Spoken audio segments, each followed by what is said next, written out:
Jika di tahun 2025 kita masih bertanya apa yang akan terjadi, di awal tahun ini pertanyaannya berubah. Seberapa parah krisis 2026 yang akan terjadi? Gejolak yang kita saksikan sepanjang tahun 2025 hingga awal 2026 bukan lagi lampu kuning, tapi lampu merah yang berkedip.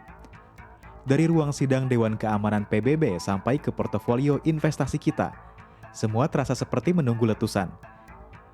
Kita tidak akan berandai-andai, kita akan analisis data, berita, dan pola untuk menjawab satu pertanyaan praktis. Dengan ancaman Perang Dunia III yang semakin nyata, di mana kita harus menempatkan uang kita agar tidak tergerus? Well, simak sampai habis. Mari kita runut, mengapa para analis pesimis menyambut 2026? Pertama, politik Amerika Serikat pasca pemilu 2024 memasuki fase implementasi ekstrim. Kebijakan administrasi baru mulai dijalankan secara penuh. The Economist menulis, tahun 2025 menjadi tahun eksekusi, di mana retorika kampanye berubah menjadi kebijakan keras, terutama terhadap Tiongkok dan perdagangan. Ini berarti tarif baru, sanksi lebih keras, dan ketidakpastian bagi pasar. Kedua, eskalasi konflik regional yang tak terkendali. Laporan Institute for the Study of War, Agustus 2025 menyoroti konsolidasi garis depan yang statis. Namun dengan persiapan besar-besaran kedua belah pihak untuk jendela serangan yang menentukan di awal tahun 2026. Ini artinya kuartal 1 2026 adalah periode paling berbahaya. 2025, Reuters melaporkan insiden dekat tabrakan antara jet tempur Amerika Serikat dan China meningkat 300% dibanding 2024. Setiap insiden bisa jadi pemicu. Kemudian, Laut Merah dan Timur Tengah memicu gangguan logistik kronis. Serangan Houthi dan pembalasan koalisi telah membuat biaya pengiriman global meroket, dan asuransi melambung sejak awal 2025. IMF dalam World Economic Outlook update Januari 2025 secara resmi memperingatkan resiko fragmentasi ekonomi global menjadi blok-blok yang bersaing. Ini merusak efisiensi dan menambah inflasi. Simulasi 2026 sampai dampak langsung pada aset konvensional. Dalam simulasi skenario terburuk 2026, beginilah reaksi pasar. Saham global jatuh, tapi tidak merata. Indeks S&P 500 dan Nasdaq bisa kolaps 20 hingga 35% dalam hitungan hari. Tapi lihat sektornya, saham teknologi konsumen dan luxury goods hancur. Namun, ada sektor yang justru mungkin melonjak. Misalnya, pertahanan, keamanan cyber, dan energi alternatif. Lalu, obligasi dilema. Obligasi pemerintah Amerika Serikat atau surat hutang masih jadi pelarian pertama, flight to quality. Tapi, jika krisis memicu inflasi baru karena harga energi pangan meledak, nilai real obligasi turun.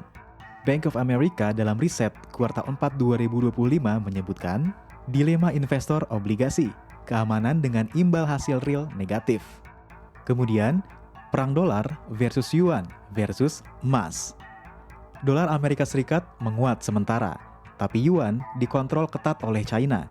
Kejutan terbesar mungkin dari mata uang komoditas seperti dolar Kanada atau real Brazil jika pasokan global terganggu. Kemudian, properti global mengalami pembekuan. Transaksi properti di pasar sekunder nyaris berhenti. Harga stagnan atau turun. Kecuali di enklave super aman seperti Swiss, Selandia Baru, atau Uruguay. Jadi, bagaimana menyusun portofolio? Prinsipnya bukan cari cuan besar, tapi cari yang tetap hidup dan bernilai. Ini tiernya. Tier 1, dasar pertahanan, 30-40% portofolio. Emas fisik dan logam industri kritis seperti tembaga dan juga nikel. Emas adalah standar krisis. CNBC melaporkan Bank Sentral China, Rusia, dan Turki masih aktif menimbun emas. Ikuti arus institusi.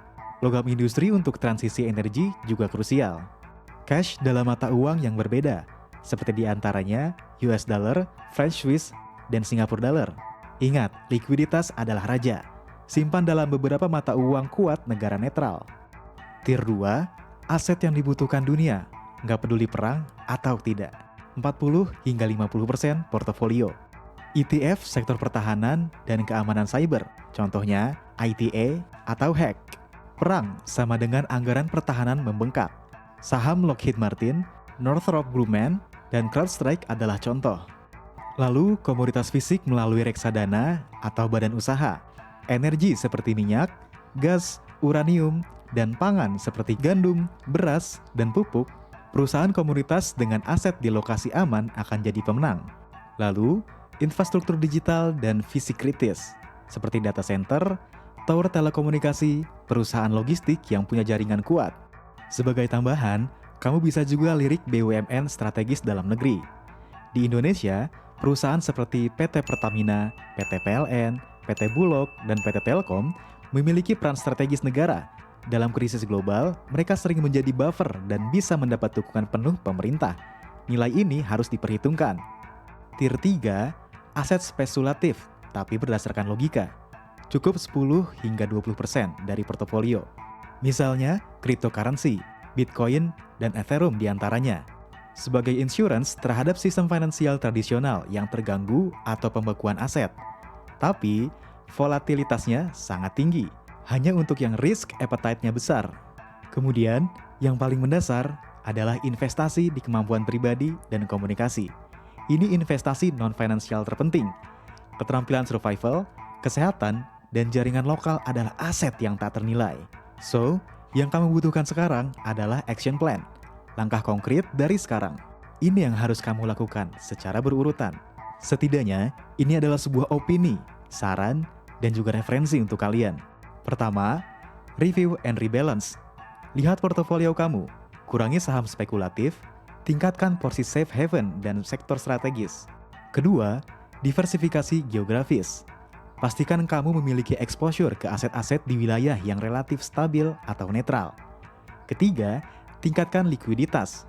Siapkan dana darurat yang bisa diakses selama 24 jam, setara 6 hingga 12 bulan pengeluaran. Keempat, sumber informasi yang benar.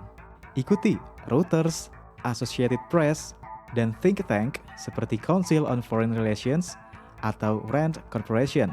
Hindari echo chamber yang memicu kepanikan. Terakhir, yang kelima, yang gak kalah penting dan sangat fundamental. Buat skenario keluarga. Diskusi dengan keluarga tentang bencana jika terjadi gangguan besar. Catatan penting, krisis terbesar seringkali bukan pada peristiwanya, tapi pada kepanikan yang diakibatkannya. Video ini dibuat bukan untuk menakuti, tapi untuk memberi kamu kerangka berpikir dan pilihan. Dengan persiapan yang matang, kita bisa menghadapi 2026 bukan dengan rasa takut, tapi dengan kewaspadaan yang tenang. Keputusan tetap di tangan kamu.